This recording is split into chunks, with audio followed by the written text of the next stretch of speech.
What if you could get 50 years of wisdom, like right now, without having to go through 50 years of trial and error to get it? Well, that's kind of what we're doing today. We're taking 77 years of life, all the wins, the losses, the regrets, and boiling it down into some powerful lessons that could seriously save you decades of pain. Let's jump in. And this quote, this is really the heart of it all. It's not just some nostalgic thought. It's a genuine warning from someone who's already climbed the mountain, and now he's looking back down, trying to shout some advice to his younger self. And to you.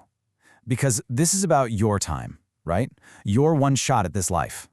And that's exactly what these are. They're not boring lectures or some vague philosophical ideas.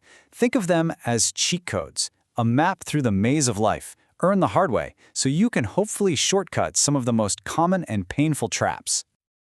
So, to really get these lessons, first we have to try and see things from his perspective. This isn't the view you have when you're halfway up the mountain, full of ego and just focused on the next step. No, this is the view from the absolute summit, where you can see the whole journey, the right turns and the wrong ones, with perfect clarity. And this is the first kind of painful truth he sees from way up there. Most of us, we're just cruising through life like we've got an infinite supply of time, like the bank of tomorrow will always be open. But he's here to give us the blunt truth. That bank, it's closing. Okay, so with that sense of urgency, we hit the first big lesson. Let's call it radical self-reliance. This is all about tearing up that old script where you're waiting for someone to come rescue you. It's about realizing that you're the protagonist, the hero of your own story. And look, this one can be a really tough pill to swallow. I think we all kind of grow up hoping for a safety net. That our parents or a boss or just some lucky break will swoop in and fix our problems. But that's a fantasy. If your life is a mess, it's your mess to clean up. So the whole point is to make this huge shift in your mindset. You have to stop waiting around for a hero and start being the hero. The power to change everything isn't out there somewhere. It's in you. It's your story. You're the one holding the pen. Now check this out, because this is a really powerful way to look at it. Think about all the stuff that just happens to you. The economy, other people's actions, bad luck. That's maybe 10% of your life.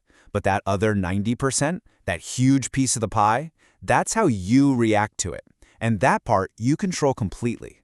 That's where all your power is.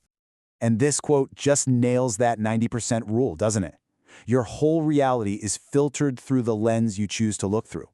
Most people's default is to get angry and blame everyone else. But if you can learn to control your perception, to clean your own lens, you can literally change your life. Okay, so we've established that you are in control. So what's the single biggest thing that gets in the way of using that control? Oh, it's that seductive, easy lie we tell ourselves. The lie of tomorrow.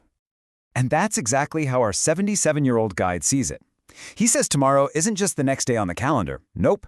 When it comes to your goals, it's a fantasy land. It's a graveyard where all your best intentions and biggest dreams go to be buried. I mean, really think about this for a second. When you say, I'll go to the gym tomorrow, and then you don't, you're not just skipping a workout. You're breaking a contract with yourself. And every time you do that, you chip away at your self-trust. You make yourself weaker. So what's the cure? What's the secret sauce? Well, it's not some stroke of genius or a complicated life hack. The only secret is actually painfully simple and, let's be honest, kind of boring. It's just the discipline to show up, to do the work, especially when you don't feel like it, and then do it again the next day. That consistency is everything. All right, so this brings us to the actual assets you have at your command. I want you to think of yourself as the CEO of You Incorporated, and you have two absolutely priceless machines that you have to maintain, your body and your mind. Wow. What a powerful way to put it. When you're healthy, you don't even notice it. It's basically invisible. But the moment you lose your health, it's the only thing you can see, the only thing you want back. And you can't buy it. You can either make time for being well now, or you'll be forced to make time for being sick later. The choice is yours. We're always told to invest in things outside of ourselves, but your two most critical investments are right here. You've only got one body. Don't trash it like it's a rental car you can just turn in. And you have to realize that your mind, your ability to learn and to think, is your single greatest asset in this world. So before you start obsessing over stocks or crypto or whatever the hot new thing is, invest in yourself. Read a book, take a course, learn a new skill. When you make yourself more valuable, the financial success tends to follow. You are always the #1 asset. And that brings us to the final and most important currency of all. The one thing you spend every single day that you can never, ever earn back. Time. And more importantly, how we spend it with the people we love. This is probably the most painful regret that gets shared. He thought that providing things for his family was the same as providing love, but he learned the hard way that kids don't remember the expensive toys.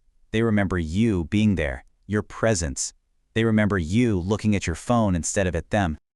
Okay, so let's talk about the paradox of time. Because on the one hand, it is never too late to start. People get to 30, 40 and think their shot is gone. That's just nonsense. I mean, Colonel Sanders started a global empire at 62. 62. So please, don't use your age as an excuse. And here's the other side of that paradox. While it's never too late, you also don't have forever. The clock is always, always ticking. And that's not meant to be a contradiction, it's meant to light a fire under you. A call for urgent, meaningful action, starting right now. So how do we solve this paradox? It's simple, really. You just have to understand this one truth. Stop waiting for the perfect moment, the perfect plan, the perfect set of circumstances. It's never going to happen. The only perfect time to start building the life you actually want is right now, today. And this is where it all comes back to you. Our guide, he looks back at himself at 25 and sees all this energy, but no wisdom. He looks at himself now, and he's got all the wisdom, but not that same fire. You, listening to this right now, are in this incredible position to have both. And that's really the final question, isn't it? We've just handed you the hard-won wisdom, the cheat codes to skip decades of mistakes. You already have the youth and the energy. Everything you need is right here. So what are you waiting for?